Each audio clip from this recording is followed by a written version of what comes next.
Hello students, আমরা এখন আলোচনা করব ইলেকট্রোম্যাগনেটিজম সম্পর্কে। ইলেকট্রোম্যাগনেটিজম বা তড়িৎ চুম্বকত্ব বলতে আমরা কি বুঝি। চলো আমরা একটা ছোট্ট বিষয় নিয়ে আলোচনা করলে পরিষ্কার হবে যে ইলেকট্রোম্যাগনেটিজম ব্যাপারটা কি।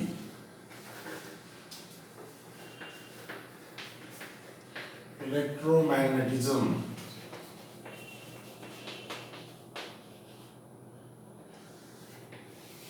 এখন ইলেকট্রো এবং ম্যাগনেটিজম অর্থাৎ ইলেকট্রিক কিছু ব্যাপার এবং ম্যাগনেট এই দুটো কথা একসাথে জুড়ে রয়েছে, যার জন্য নামটা রয়েছে ইলেকট্রোম্যাগনেটিজম। তড়িৎ এবং চুম্বক দুটোরই ইফেক্ট একই সাথে আলোচনা হবে, যার জন্য আমরা বলছি তড়িৎ চুম্বকত্ব বা ইলেকট্রোম্যাগনেটিজম। আমি একটি ছোট্ট এক্সপেরিমেন্টের কথা বলছি। ধরা যাক এরকম একটা ওয়্যার আছে, এই ওয়্যারটাতে কারেন্ট যাচ্ছে। এই ওয়্যারে যদি কারেন্ট যায়, এখন এই পাশে যদি আমি একটি রেস্ট চার্জকে রাখি, এখানে একটি রেস্ট চার্জকে ধরে রেখে দেব, চার্জ অ্যাট রেস্ট, এটা Q1 চার্জকে আমি রেখেছি। এটা যদি রেস্টে এখানে জাস্ট রেখে দেওয়া যায়, দিয়ে কারেন্ট এটা দিয়ে পাঠাতে শুরু করি, দেখব যে এই চার্জ পার্টিকেলটার কোনো রকম ডিফ্লেকশন হবে না। চার্জ পার্টিকেল এখানে রেস্টেই থেকে যাবে। কি এর ভেলোসিটি যদি 0 হয়, ইনিশিয়াল ভেলোসিটি যদি 0 হয়, তাহলে এটা রেস্টেই থাকবে। অর্থাৎ বোঝা গেল যে কারেন্ট ক্যারিং কন্ডাক্টর এর উপরে কোনো ইফেক্ট দিতে পারছে না, যেহেতু ওটা রেস্টেই আছে। কিন্তু অন্য কোনো একটা চার্জ, মনে করে এখানে একটা Q2 চার্জকে আমি রাখলাম, Q2 চার্জটাকে কি করলাম, একটা সার্টেন ভেলোসিটি আমি দিয়ে দিলাম, সার্টেন ভেলোসিটি দিলাম v2, এদিকে আমি ইনমোশন আছে। এখন এই চার্জ পার্টিকেলটার উপরে, চার্জ পার্টিকেলটাকে যদি একটা সার্টেন ভেলোসিটি দিয়ে দিই, তখন এই কারেন্ট ক্যারিং কন্ডাক্টরটা এই চার্জ পার্টিকেলটাকে কোনো রকম ফোর্সফুল এর উপরে কোনো রকম ফোর্স দিল না, তাই এটা রেস্টে আছে। কিন্তু এটার উপরে দেখা যাবে যে এটা ডিফ্লেক্ট করে যাবে।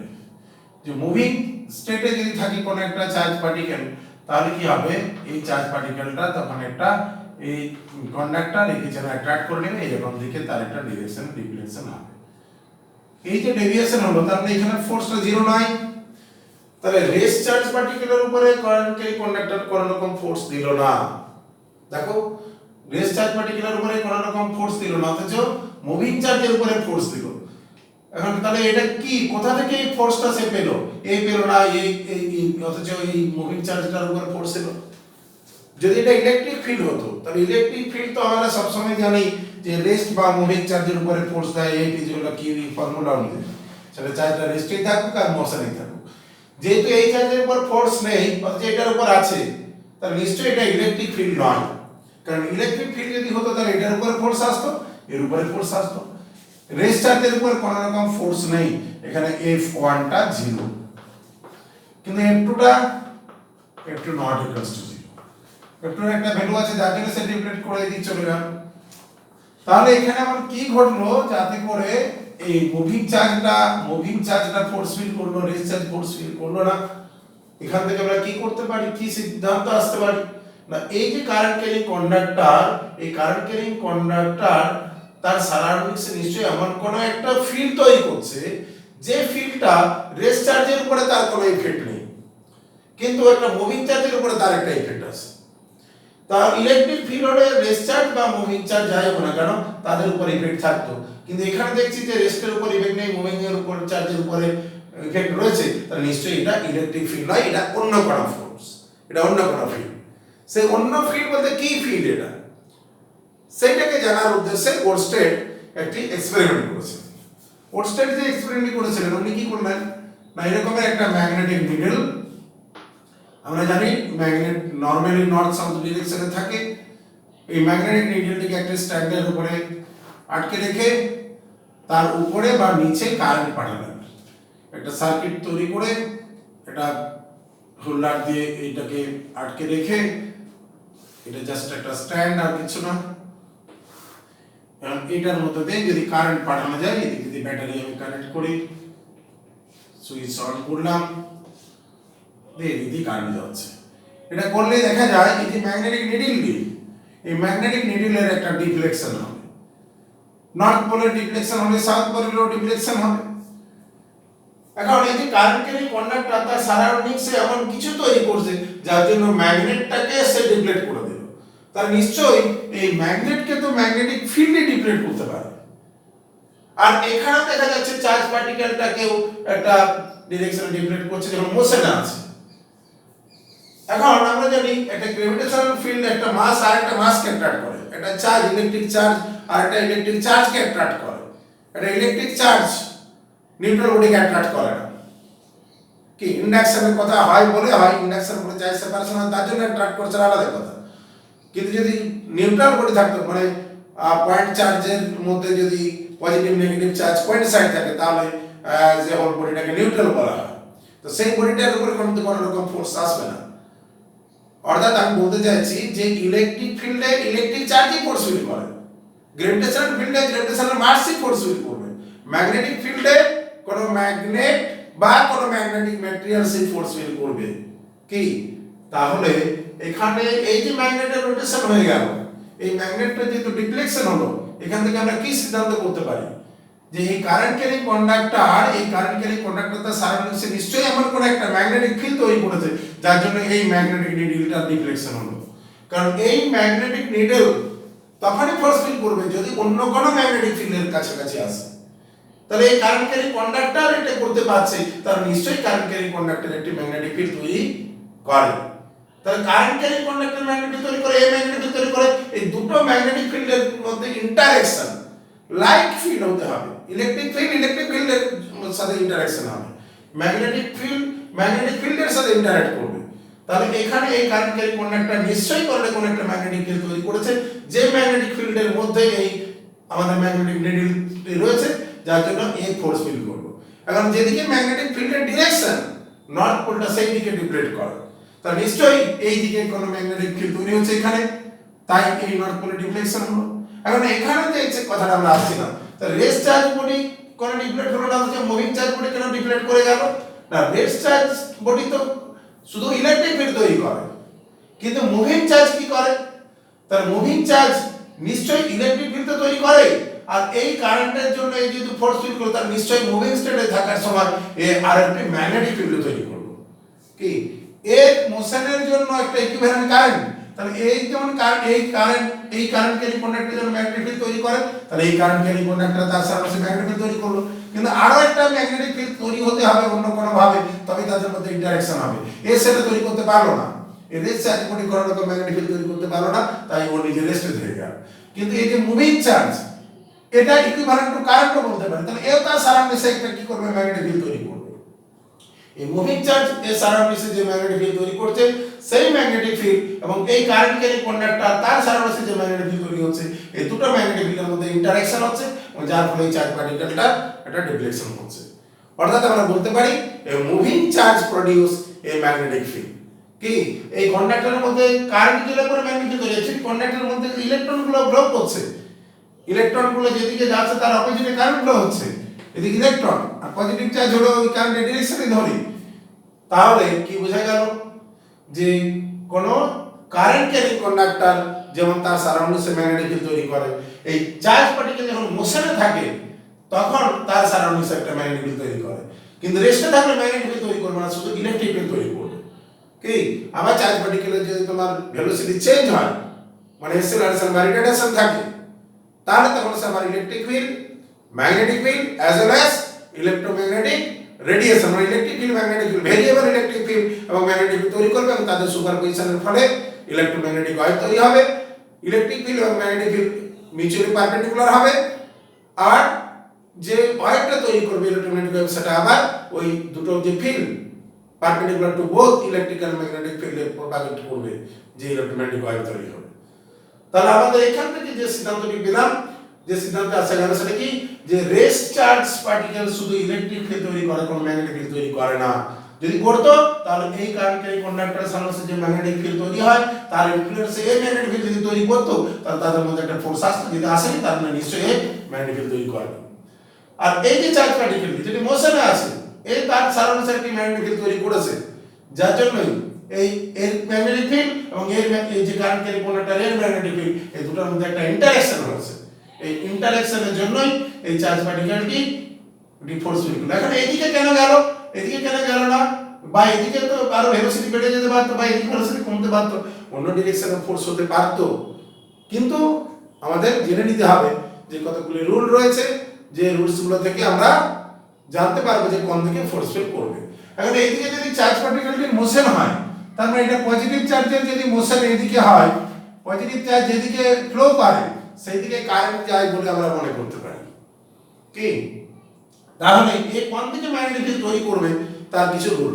এখন এই যে কারেন্ট ক্যারিং কন্ডাক্টর এই কোন দিকে ম্যাগনেটিক ফিল্ড কোথায় গিয়ে তৈরি করবে তার কতগুলো রুল রয়েছে। এই যে কারেন্ট যাচ্ছে এটার জন্য কোন দিকে ম্যাগনেটিক ফিল্ড তৈরি হবে তার কিছু রুলস রয়েছে। যেমন এখানে আমরা আসছি এম্পিয়ার সুইমিং রুল।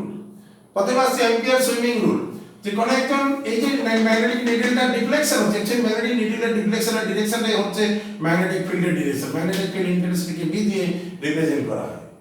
তাহলে এখানে যদি আমি ইমাজিন করি যে কোন একজন ব্যক্তি তার হাত পা ছড়িয়ে সাঁতার কাটছে, এটা তার মাথা, তার হাত পা ছড়িয়ে যদি সে সাঁতার কাটে, তার পা ছড়িয়ে যখন সে সাঁতার কাটবে, এই সাঁতার কাটার সময় তার ফেসটা যদি ম্যাগনেটিক নিডলের দিকে থাকে আর কারেন্টের ডিরেকশনে যদি সে সুইং করে, তাহলে সাঁতার কাটার সময় হাত পা ছড়িয়ে সাঁতার যখন কাটবে তোর বাঁ লেফট হ্যান্ডটা যে ডিরেকশনে ডিফ্লেক্ট করবে সেই ডিরেকশনে নর্থ পোলার ডিফ্লেকশন হবে। নর্থ পোলার ডিফ্লেকশন হচ্ছে মানেটা কি, যে নিশ্চয়ই এই দিকে তার জন্য এই কারেন্ট ক্যারিং ওয়্যারে যে কারেন্ট যাচ্ছে তার লেফটের ডিরেকশনেই সেই ম্যাগনেটিক ফিল্ড তৈরি হচ্ছে। নর্থ পোল যদি এদিকে ডিফ্লেক্ট করে তাহলে সাউথ পোল তার অপোজিটে করবে। কি এই এম্পিয়ার এই যেটা সুইমিং রুল, এই এম্পিয়ার সুইমিং রুলের কি বলছে তাহলে, যে কারেন্ট ক্যারিং কন্ডাক্টর কারেন্ট যেদিকে যাচ্ছে সেই দিকে যদি কেউ সাঁতার কাটে আর তার ফেসটা যদি ম্যাগনেটিক নিডলের দিকে থাকে, তাহলে তার লেফট হ্যান্ড সাঁতার কাটার সময় লেফট হ্যান্ডটা যেদিকে তার ডিফ্লেকশন হবে এই নর্থ পোলের ম্যাগনেটিক যে আমরা যে ম্যাগনেটটার উপরে সাঁতার কাটছি বলে কনসিডার করছি, তার যে নর্থ পোল সেই দিকে ডিফ্লেক্ট করবে। এখন এইদিকে কারেন্ট গেলে যদি এইদিকে ডিফ্লেকশন হয়, যদি কারেন্টটা উল্টো দিকে পাঠানো হয় তাহলে সাঁতারটা তো উল্টো দিকে কাটতে হবে, তাহলে লেফট হ্যান্ডের পজিশন চেঞ্জ হয়ে যাবে এইদিকে, তাহলে নর্থ পোল তখন এইদিকে ডিফ্লেক্ট করে যাবে। আরেকটা দেখো যে ওয়্যারটাকে যদি এর উপরে না রেখে নিচে রাখি এবং ম্যাগনেটিক নিডলের দিকে ফেস করে সাঁতার কাটতে হবে, তখন তাহলে লেফট হ্যান্ডের পজিশন চেঞ্জ হয়ে যাবে। কি কারেন্টের ডিরেকশন চেঞ্জ হচ্ছে আর ম্যাগনেটিক নিডলটা below the conductor above the conductor রাখতে পারি, তার বিভিন্ন রেজাল্টগুলো আসবে।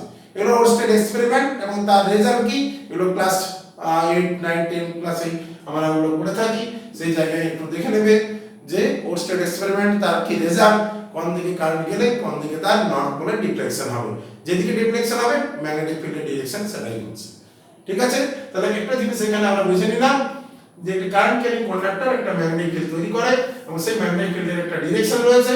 সেই ম্যাগনেটিক ফিল্ডের ডিরেকশনটা জানতে গেলে কারেন্ট ক্যারিং কন্ডাক্টর আর ম্যাগনেট নিয়ে পরে এম্পিয়ার সুইমিং রুল যেমন রয়েছে, এরকম কর্ডস্ক্রু রুল আছে, রাইট হ্যান্ড কর্ডস্ক্রু রুল। এটা ওয়্যারে কারেন্ট যাচ্ছে, তার সারাউন্ডিংসে একটা স্ট্রেট ওয়্যার, তার সারাউন্ডিংসে ম্যাগনেটিক ফিল্ড তৈরি করছে, এটা তার চারপাশে। আমি যদি একটা পিচবোর্ড নিই, যে পিচবোর্ডটার উপরে মধ্যে একটা হোল করলাম, যে একটা ওয়্যারকে পাঠিয়ে দিলাম, তো এর উপরে কিছু যদি ম্যাগনেট এর উপরে যদি কিছু আয়রন ডাস্ট নেওয়া যায়, আয়রন ডাস্ট নিয়ে যদি একটু টোকা দেওয়া যায়, তাহলে দেখা যাবে এই আয়রন ডাস্টগুলো এমন ভাবে অ্যালাইন হবে কতগুলো কনসেন্ট্রিক সার্কুলার রিং এর মতো হবে। কি আয়রন তো ম্যাগনেটিক ম্যাটেরিয়াল, তারা ফোর্স ফিল করছে, তারা এইভাবে যদি অ্যালাইনমেন্ট তাদের হয় তাহলে বুঝতে হবে এগুলো হচ্ছে ম্যাগনেটিক ফিল্ড লাইনস। কি এটি কারেন্ট ক্যারিং কন্ডাক্টর, তার সারাউন্ডিংসে যে ম্যাগনেটিক ফিল্ড তৈরি করে তার জন্য একটা ম্যাগনেটিক ফিল্ড লাইনস তৈরি হয়। ম্যাগনেটিক ফিল্ড লাইনস কাকে বলে না, যে ডিরেকশনে আইসোলেটেড নর্থ পোলটা ম্যাগনেটিক ফিল্ডের মধ্যে যে পাথটা ফলো করে যাবে স্ট্রেট বা কার্ভ পাথ, যদি ম্যাগনেট হয় তাহলে তো বার ম্যাগনেটের ক্ষেত্রে নর্থ পোল থেকে ম্যাগনেটিক ফিল্ড লাইনসগুলো স্টার্ট হয়, এখান থেকে বেরিয়ে যায় ম্যাগনেটিক ফিল্ড লাইনসগুলো, এখান থেকে বেরিয়ে যায়, এরা আবার বিভিন্ন পথ ঘুরে ফিরে আবার সাউথ পোলে এসে মিট করে। কি এইভাবে তার ম্যাগনেটিক ফিল্ড লাইনসগুলো তৈরি হয়। এটা হচ্ছে ম্যাগনেটিক ফিল্ড লাইনস, এটা হচ্ছে ম্যাগনেটিক ফিল্ড লাইনস।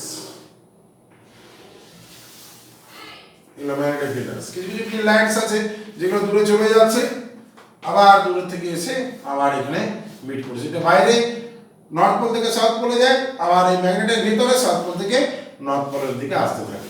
দুটো ফিল্ড লাইনস যখন ইন্টারসেক্ট করে না আমরা জানি, আর ম্যাগনেটিক ফিল্ডের লাইনসের কোন পয়েন্টে যদি আমরা ট্যানজেন্ট ড্র করি তাহলে সেই জায়গায় তার সেই ট্যানজেন্টের যে ডিরেকশন সেটাই সেই পয়েন্টে ম্যাগনেটিক ফিল্ডের ডিরেকশন দেখাবে। তাহলে এখানে যে কারেন্ট ক্যারিং কন্ডাক্টরের জন্য যে ফিল্ড লাইনসগুলো আমরা পাচ্ছি কনসেন্ট্রিক সার্কুলার রিং। তো এখানে ম্যাগনেটিক ফিল্ড, এখানে ট্যানজেন্ট ড্র করো, এখানে ম্যাগনেটিক ফিল্ডের জন্য এখানে ট্যানজেন্ট ড্র করো, এখানে এইদিকে ট্যানজেন্ট, এখানে ট্যানজেন্ট, কি এগুলো হচ্ছে ম্যাগনেটিক ফিল্ডের ডিরেকশন। বিভিন্ন জায়গায় ম্যাগনেটিক ফিল্ডের ডিরেকশন গুলো ইন্ডিকেট করো। তাহলে একটা স্ট্রেট ওয়্যার তার সারাউন্ডিংসে যে ম্যাগনেটিক ফিল্ড তৈরি হয় তার ডিরেকশন জানতে গেলে একটা রুল, যেটা হচ্ছে কোয়ার্টস্কো রুল। একটা থাম্বকে, আমরা রাইট হ্যান্ডের থাম্বকে যদি কারেন্টের ডিরেকশনে, ওয়্যারের ডিরেকশনে প্রেস করি, কারেন্টের প্যারালাল থাকে, আর ওয়্যারটাকে যদি আমি একটা হাতের মধ্যে ধরে আছি বলে কনসিডার করি, ইমাজিন করি, তাহলে কার্ভ ফিঙ্গার গুলো যে ডিরেকশনটা ইন্ডিকেট করবে সেখানে ম্যাগনেটিক ফিল্ডের ডিরেকশন হবে সেটা। আমি এখানে ম্যাগনেটিক ফিল্ড চাই তো এইদিকে, এখানে ম্যাগনেটিক ফিল্ড তো ওইদিকে, এখানে ম্যাগনেটিক ফিল্ড এই সামনে তো সেটা হচ্ছে এইদিকে। অর্থাৎ ওয়্যারের অ্যালং যদি আমি থাম্বকে ইন্ডিকেট করি, আমরা যদি থাম্ব রাইট হ্যান্ডের যদি থাম্ব থাকে তোমার ওয়্যারের ডিরেকশনে, তাহলে আদার কার্ভ ফিঙ্গার গুলো যে ডিরেকশনটা ইন্ডিকেট করবে সেটা হচ্ছে কি, এইভাবে যদি আমরা দেখাই, এই যে ডিরেকশনটা এটা ওয়্যার টাইম মধ্যে আছে, মোটরসাইকেল করো, তাহলে তুমি ম্যাগনেটিক ফিল্ডের ডিরেকশন যে জায়গায় চাও সেই জায়গায় পেয়ে যাবে। ঠিক আছে, এরপরে আমরা চলে আসছি এই যে ম্যাগনেটিক ফিল্ড স্ট্রেংথ। সেই ম্যাগনেটিক ফিল্ডের স্ট্রেংথ কত হবে সেটা বায়োসাভার্ট ল থেকে জানা যায়। ম্যাগনেটিক ফিল্ডের magnitude of the magnetic field produced by a current carrying wire. Magnetic ফিল্ডের ম্যাগনিটিউড দ্বারা আমরা বুঝে নিলাম যে একটা কারেন্ট ক্যারিং কন্ডাক্টর তার সারাউন্ডিংসে একটা ম্যাগনেটিক ফিল্ড তৈরি করে, এটা বোঝা গেছে। কিন্তু এই ম্যাগনেটিক ফিল্ডের যে স্ট্রেংথ, ম্যাগনেটিক ফিল্ডের ম্যাগনিটিউড কত হবে, সেই ম্যাগনেটিক ফিল্ডের ম্যাগনিটিউডটা জানতে গেলে আমাদেরকে জানতে হবে যেটা হচ্ছে বায়োসাভার্ট ল। বায়োসাভার্ট ল থেকে কোন একটি কারেন্ট ক্যারিং কন্ডাক্টর কতটা ম্যাগনেটিক ফিল্ড তৈরি করতে পারে তার ম্যাগনিটিউডটা আমরা জেনে নিতে পারি। বায়োসাভার্ট ল কি বলছে?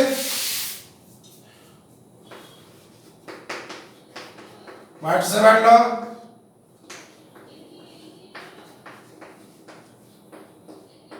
বায়োসাভার্ট ল থেকে বলা হচ্ছে যে আমরা যদি কোনো একটা স্মল কারেন্ট এলিমেন্ট নিয়ে একটা কারেন্ট ক্যারিং কন্ডাক্টর, তাতে কারেন্ট যাচ্ছে, তার একটা স্মল পার্ট আমরা কনসিডার করলাম। এটা মনে করো ডিএল একটি স্মল লেন্থ, কিন্তু ভেরি স্মল, তাই এটাকে একটা ভেক্টর এলিমেন্টের মধ্যে একটা তার ডিরেকশন আছে, এটা স্মল লেন্থকে তাকে আমি ডিএল দিয়ে রিপ্রেজেন্ট করতে পারি। এটাতে আই কারেন্ট আছে, অর্থাৎ ডিএল লেন্থের ডিরেকশনটাই হচ্ছে কারেন্টের ডিরেকশন। এটা দিয়ে মনে করা যায় যে আই কারেন্ট যাচ্ছে। এখন আমার এখানে একটা পয়েন্ট রয়েছে, এই পয়েন্টে এই ওয়্যারে কারেন্ট যাওয়ার জন্য এই ছোট ডিএল লেন্থের জন্য কত ম্যাগনেটিক ফিল্ড তৈরি হবে আমি এই পয়েন্টটাতে ধরো বার করতে চাই, এটা পি একটা পয়েন্ট।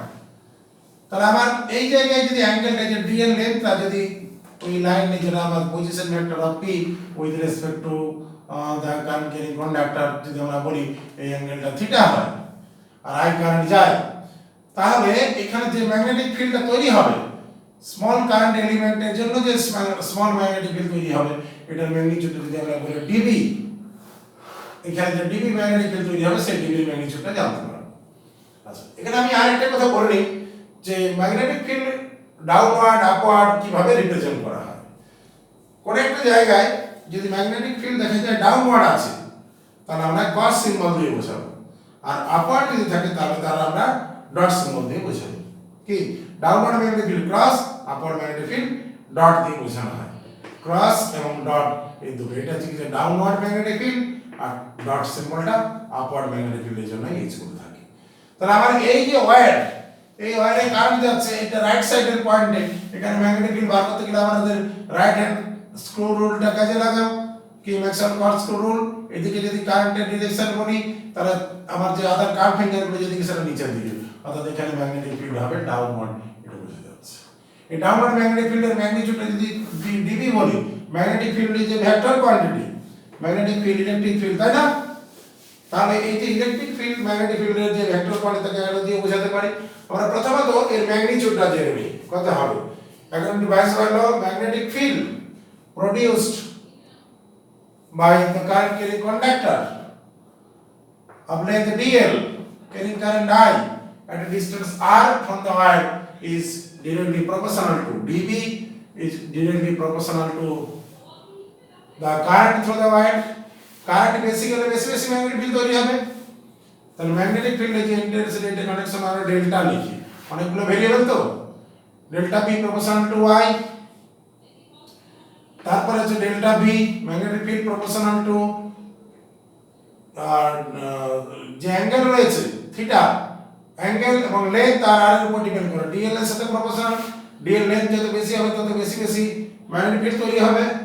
আরেকটা delta b proportional to sine of the angle made by the DL and R, that is sin theta, and inversely proportional to the square of the distance from the conductor and the point of observation P, that is dB proportional to 1 by R square. এই সমস্ত লগুলোকে যদি আমরা combine করি তাহলে যেটা পাওয়া যাবে dB delta B proportional to I dl sin theta divided by R square. এটাকে না কনস্ট্যান্ট দিয়ে ইকুয়াল করে না delta B is equal to the proportional constant K I dl sin theta divided by R square. এই যে proportional constant K এটা CGS সিস্টেমে R এর জন্য 1 ধরা হয়, এটা CGS এর ক্ষেত্রে, আর SI এর ক্ষেত্রে এই প্রপোর্শনাল কনস্ট্যান্টটাকে লেখা হয় μ0 বাই 4 পাই ফর R, অন্য কোন মিডিয়ামে μ বাই 4 পাই। এটা SI সিস্টেম নেটওয়ার্ক। আমরা SI এর ক্ষেত্রে ফর্মুলাটা লিখব, তাহলে delta B is equal to μ0 by 4 pi I dl sin theta by R square. এটা হচ্ছে যে ম্যাগনেটিক ফিল্ডের ম্যাগনিটিউড এটা একটা কনস্ট্যান্ট টার্ম। এই μ0 এর যে ভ্যালুটা, μ0 এর ভ্যালুটা 4 pi into 10 to the power -7 হয় ইন SI ইউনিট। এটা তাহলে μ0 বাই 4 পাই এর যে কনস্ট্যান্টের টোটাল ভ্যালুটা 10 টু দ্য পাওয়ার -7 বসাবো SI ইউনিট। কি SI ইউনিটের ক্ষেত্রে 10 টু দ্য পাওয়ার ইউনিটটা আমি পরে বলছি। তাহলে এটা আমাদের বুঝে গেল এই যে b যে ভেক্টর, এই b বা ডেল্টা b এর ইউনিট হচ্ছে y bar per metre square বা Tesla. Y bar per metre square, অনেক সময় এটাকে টেসলা বলা হয়। সিজিএস এটা এসআই ইউনিট, বি এর যে ইউনিট, আর সিজিএস এর যে ইউনিটটা সেটা হচ্ছে ম্যাক্সওয়েল পার সেন্টিমিটার স্কয়ার। ম্যাক্সওয়েল পার সেন্টিমিটার স্কয়ার এটাকে ম্যাগনেটিক ফ্লাক্স ডেনসিটিও বলা হয়, কি ডিসপ্লেসমেন্ট ভেক্টরও বলা হয়। ম্যাক্সওয়েল পার সেন্টিমিটার স্কয়ারকে এটাকে গস বলা হয়, গস জি ডবল এস। ম্যাক্সওয়েলের সাথে টেসলার একটা রিলেশন আছে, এই টেসলার সাথে গসের 1 Tesla is equal to 10 to the power 4 গস।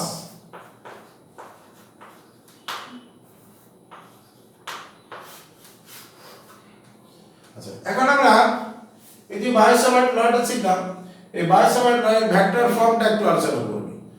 যে ম্যাগনেটিক ফিল্ড তৈরি হবে সেটা ম্যাগনেটিক ফিল্ডটা কোন দিকে হবে, এখানে ডট বা ক্রস না হরাইজন্টাল না ভার্টিক্যাল না ডাউনওয়ার্ড না আপওয়ার্ড কি করে বুঝবো? তার জন্য একটি ডিরেকশন আমরা ক্রস প্রোডাক্ট তৈরি করতে পারি, যেটাই আমরা পরবর্তী ক্ষেত্রে ডট ক্রস সিম্বলগুলো অ্যাপ্লাই করতে পারি। এখন মনে রাখতে হবে এখানে যে ম্যাগনেটিক ফিল্ডটা তৈরি হবে ডিএল এবং আর যে প্লেনে আছে তার পারপেন্ডিকুলার হবে, এবং এমন একটা ডিরেকশন হবে ডিএল ক্রস আর করলে যে ডিরেকশন অর্থাৎ ডিএল ক্রস আর এটা স্ক্রু কি করলে ডাউনওয়ার্ড এই পয়েন্টে, তাই এখানে ম্যাগনেটিক ফিল্ডটা হবে ডাউনওয়ার্ড ম্যাগনেটিক ফিল্ড। এটার ভেক্টর ফর্মটা লিখে নাও। এটা আমরা করেছি টেসলা, এটা এসআই ইউনিটে করেছি। এই যে ইকুয়েশনটা আমরা নিয়ে এলাম এটা এসআই ইউনিটে। এটি হচ্ছে বায়োসাভার্ট লয়ের ম্যাথমেটিক্যাল ফর্ম, স্কেলার ফর্ম। এটাকে যদি আমরা ভেক্টর ফর্মে লিখি তাহলে ভেক্টর ফর্মটা কেমন হয় দাঁড়াবে? ভেক্টর ফর্মটাতে আমরা এইভাবে লিখব, ডেল্টা বি ভেক্টর যেটা constant μ0 by 4 pi scalar term i, এরা বেরিয়ে গেল। এখানে dl sin থিটাটাকে আমি লিখতে পারি dl ক্রস r। তাহলে এই ক্রস বি সমান বি sin থিটা কিন্তু একটা বাড়তি হলো, তাই r কিউব করে নিতে হবে। কি এটি হচ্ছে এত টেসলা, এটা ভেক্টর ফর্ম। অনেক সময় ইউনিট ভেক্টর দিতে পারো, r ক্যাপ দিলে এখানে r স্কয়ার রাখা যাবে। Delta b is equal to μ0 delta b vector by 4 pi into I dl cross r cap by r লেখা যায় স্কয়ার। এটা আন্তর্জাতিক is the vector form of Biot-Savart law.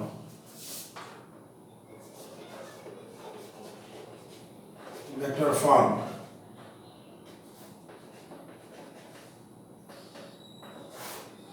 Vector ফর্মটা এখানে বলা হবে। এরপর আমরা আসবো বায়োসাভার্ট লয়ের কিছু অ্যাপ্লিকেশন। প্রথমে আমরা বায়োসাভার্ট লয়ের যে অ্যাপ্লিকেশনটা করবো সেটা হচ্ছে সার্কুলার ওয়্যারের সেন্টারে কত ম্যাগনেটিক ফিল্ড হয়।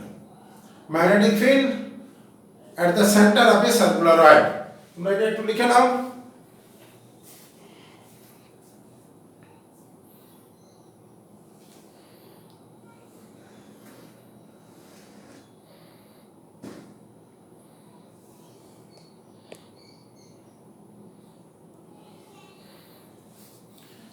আমরা চলে আসছি বায়োসাভার্ট লয়ের অ্যাপ্লিকেশন অফ বায়োসাভার্ট ল।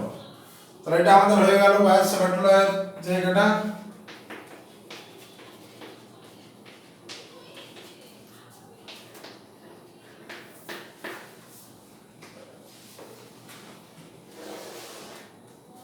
বায়োসাভার্ট ল হলো। এরপর আমরা আসছি application of Biot Savart law.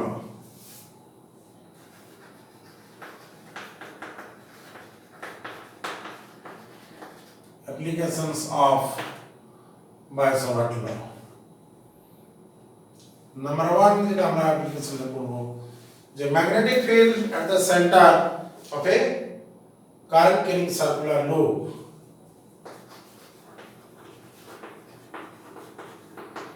Magnetic field at the center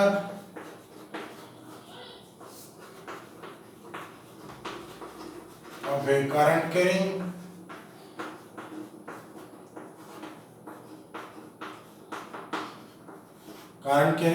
circular loop.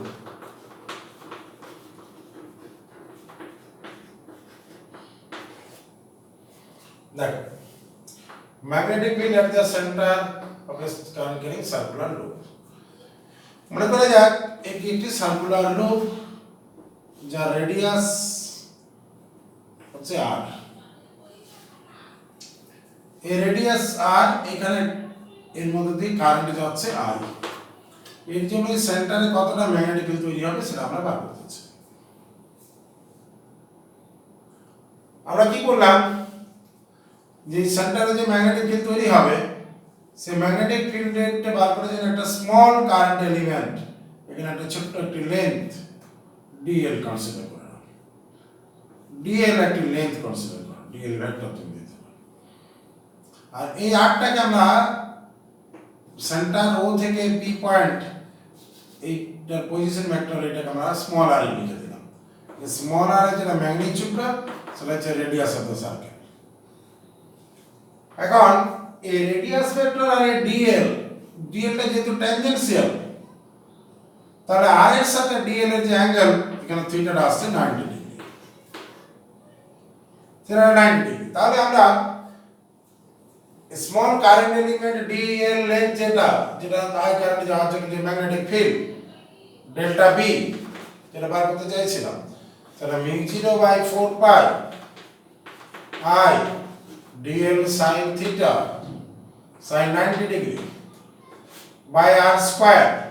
এই ফর্মুলাটা আমরা লাগাতে পারি এখানে।